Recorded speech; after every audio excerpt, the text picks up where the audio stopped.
GameStop used to be the go-to place for video games. From physical games, consoles, controllers, and even gaming guides, GameStop was the place to get them. You could even trade in your used games and get some of your money back, even if it was only a few dollars. Trading in games might be one reason people tend to have bad memories of GameStop, but now GameStops have lost their market dominance and are slowly becoming obsolete. In this video, we're going to look at how GameStop got to dominating the gaming market, to losing its lead, and what they are trying to do to stay alive. Before we begin, don't forget to like and subscribe to support the video. GameStop was started by James McCurry and Gary Kusin. A few years after graduating Harvard, they came up with the idea of a specialty store for computer software and video games. At the time, home computers were becoming cheaper and more popular. Home video game consoles were also becoming popular. You no longer had to go to an arcade to play a video game.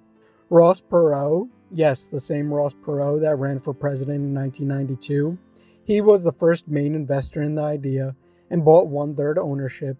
In late 1983, they opened their first store in Dallas and called it Babbage's. In 1985, the Nintendo Entertainment System was released, and this really popularized home gaming consoles and revitalized the gaming industry. This was good news for Babbage's, as they had a huge market they could capitalize on. Eventually, the company was sold to Leonard Riggio, who was the primary founder of Barnes & Noble's. The name was then changed from Babbage's to GameStop, and this is the GameStop we know today. GameStop used to be the main place that you go to buy video games. They proudly branded themselves as America's largest video game retailer, and this was true. They were adding stores every year and had locations in almost every mall. If a highly anticipated game was coming out, there used to be lines outside GameStop at midnight, ready to buy the first copies of the game. They also had their own magazine, Game Informer, which was one of the largest growing magazines in the country, with over 2 million paid subscribers. They also partnered with Amazon to be the exclusive game retailer on their site. They also bought out their biggest competitor, EB Games, so they were in a really good position. However, now with digital downloads, this has been coming to an end. And now if you're waiting for a game to be released, you could just download it directly onto your console. You could even pre-download games before they're out, so you don't have to wait for long download times. Digital downloads have really hurt GameStop, as people no longer have to leave their homes to buy games that they want to play. Digital downloads also ate away at GameStop's used game sales.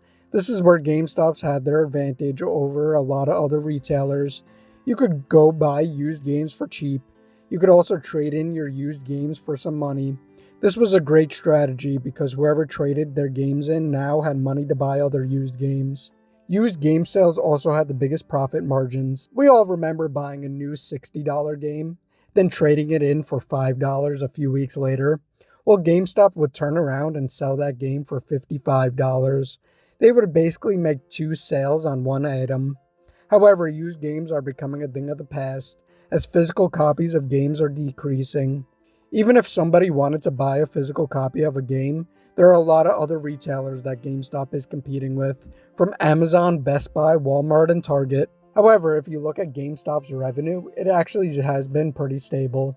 If you look at their net revenue, that's a different story. In 2018, they lost $673 million. Their stock price has been hurting too, dropping from $40 a share back in 2015 to single digits. The reason for the stock falling is mostly the confidence investors have in the future prospects of their company. Investors see that digital downloads are becoming more and more popular, so GameStop is slowly going to see decreasing revenues if they don't do something dramatic to bring customers back in. Free games are also way more popular now, as companies are making more by giving their games out for free and having microtransactions in their game. We see this with Fortnite and Call of Duty WARZONE, which are both free and are the biggest games of 2020. Also, with game streaming slowly becoming more and more viable, investors don't see a future for GameStop at the current moment. They've been going through CEOs trying to find somebody who wants to take on a project of turning their company around, but they haven't found their footing just yet.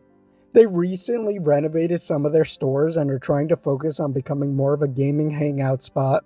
They are now offering trading cards like Magic the Gathering and are hosting tournaments to get people into their stores. With the pandemic, however, they were in a bit of controversy. They claimed they were an essential business so they could stay open. They were telling all store managers to keep the stores open. Their employees, however, felt that this was unsafe and that the company didn't care if they got sick. After the outcry from employees on their safety, they closed all stores and are starting to reopen now with safety measures in place. We will have to see how hard the lockdowns hurt them. I think they are trying to keep stores open was a telling sign that they aren't doing so well. Recently, however, the stock has been climbing on the news that Chewy co-founder Ryan Cohn has bought 9.6% stake in GameStop. Investors see this as a great thing because Chewy has been able to expand and grow in the online pet retail industry, despite competition from Amazon and other big retailers.